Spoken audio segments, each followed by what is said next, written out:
Okay, now that we have our sketchbook, our sketch done, laid out, I just wanted you to note how there's some really interesting negative spaces that I've created with this layout. Some, really small negative space, irregular shapes here, and then they get bigger and bigger.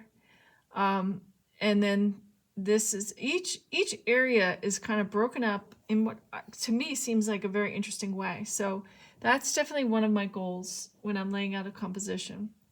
Now what I think I'll do is I'm going to start in the foreground area and then I'm going to work my way back.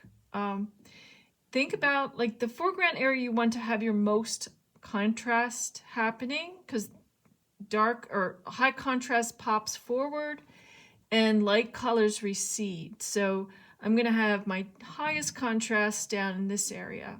But that doesn't mean I won't have some other high contrasts because you do need to balance it out. But I'm going to be thinking about a nice high contrast here.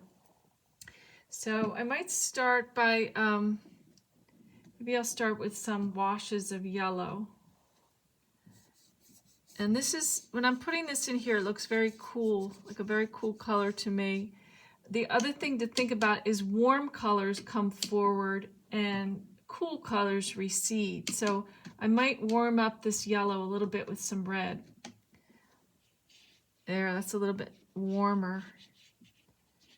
And I could give it some kind of textured look to it because that will also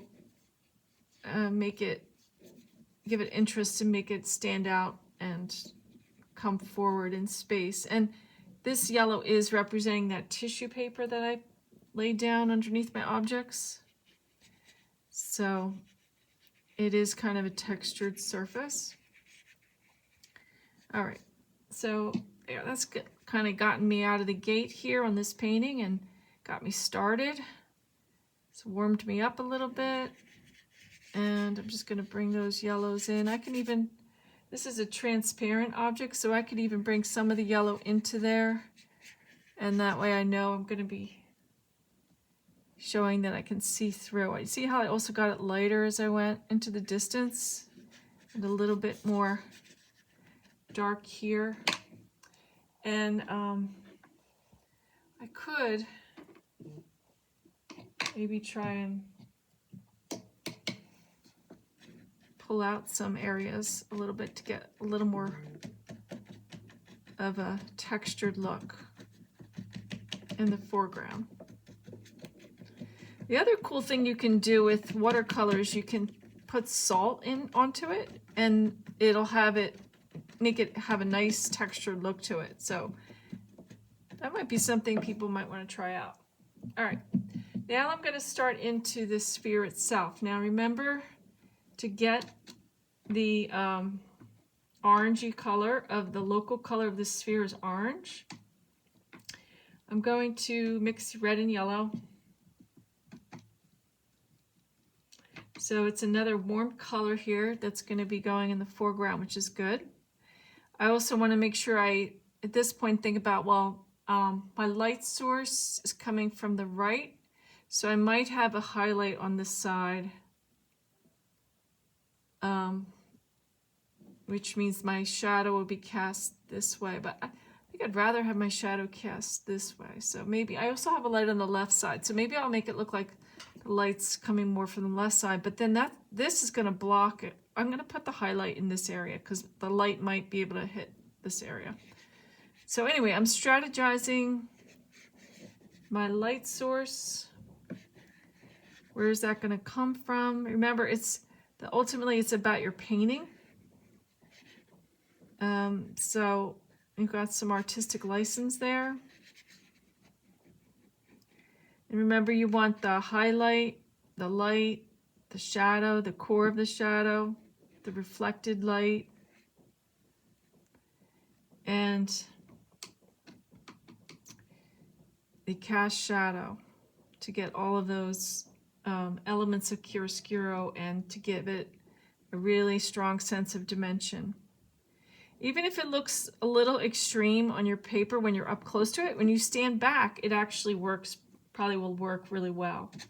So now I'm going to put the opposite of orange into my color, which is blue, and I'm going to drop in a shadow going this way. And I wanted the shadow to go this way because this is the biggest space here, and so I really wanted to activate that a little bit. And it's all very wet, so I might just, think of this as my first layer. I will be adding to this.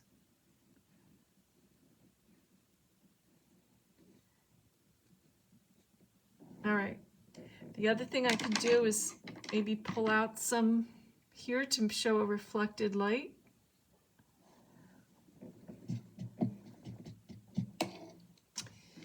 All right, so that's my first layer on that one. Then I'm going to go into the blue cylinder here, and that the opposite of orange is blue, as we said. So by having these two objects next to each other, one's overlapping the other, that's going to make a really nice high contrast in this area, and that might make it really pop out, which is nice. I think I'll have the core of a shadow in this area. So I'll have my darkest area in my cylinder right about here.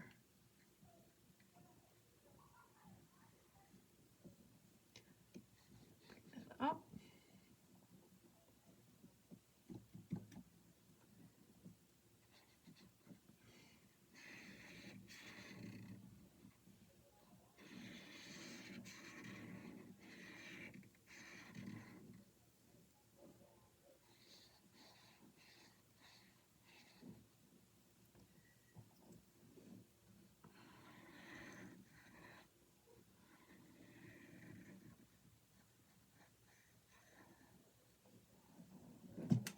Okay.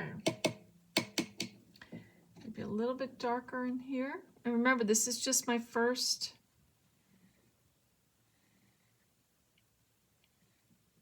layer that I'm going to create here. I can go in with more detail and variation later if I want.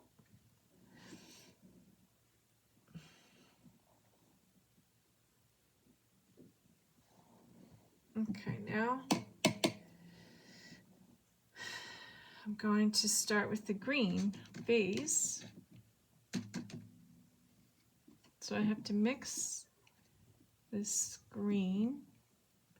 The bottom of it's looking very blue or yellow green because it's on a yellow surface, and I've already put some yellow into it.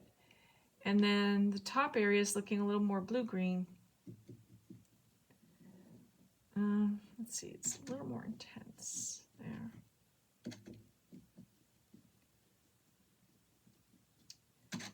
Yellow. All right, so you get the idea. You're just going to be going around and looking at the values, laying in the color, mixing the color, and going back in with the second round once you get your initial idea down. Always try to leave that light area light so you get a nice highlight somewhere.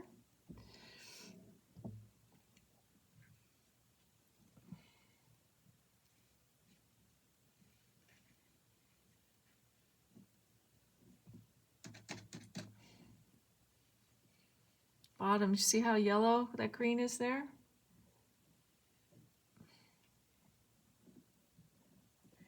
Maybe I'll make it a little lighter, less intense in this area. And then a little more blue in this area.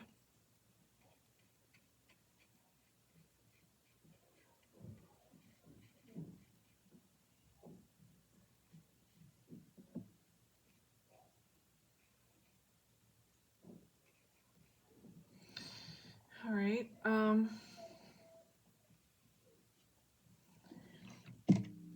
Now I might try to get a nice, let's see, for the white object, I'm gonna do something very warm and neutral looking for that value of the shadow here. So just dropping in kind of a neutral value for the white rectangle, which is what this is. And then a really blue shadow here for the chest piece. And now the tricky thing is going to be getting something dark enough to get the idea of black. And so we're going to have to mix opposite pairs. Basically what I did was mix all three primaries together, and mostly actually green and red and blue, to get this dark color, which is looking a little purple, but I like that because it's nice and dark. And if I want it less purple, I'll add more yellow. Yeah, that's a little less purple.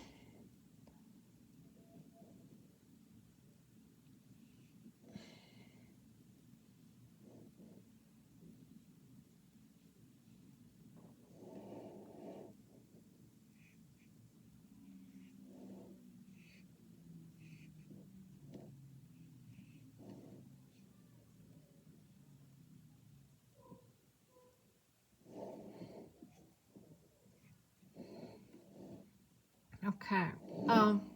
Notice how I left some white showing for a highlight to give it more dimension. And now I'm going to drop in some violet colors for the flower, which is a lavender flower. It's very dried out, so it's not. I have to get red and blue. And then water it down. So I'm going to do sort of a little brushwork like this for the flower. And I can go in with more detail later if I want. And then I'm going to flip this like this so that it's easy for me to put a wash in for the backdrop. I'm going to start with a darker value at the top. So I'm using kind of a gray wash here.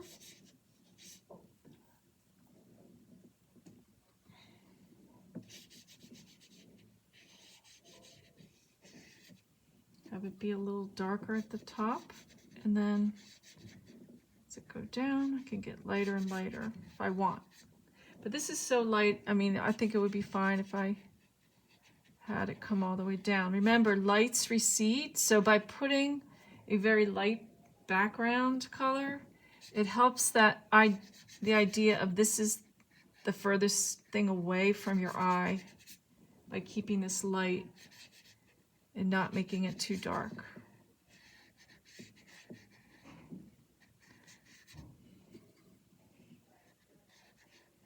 But it's a value and a color that will connect more with the objects so that there's not as much contrast with the objects in the background.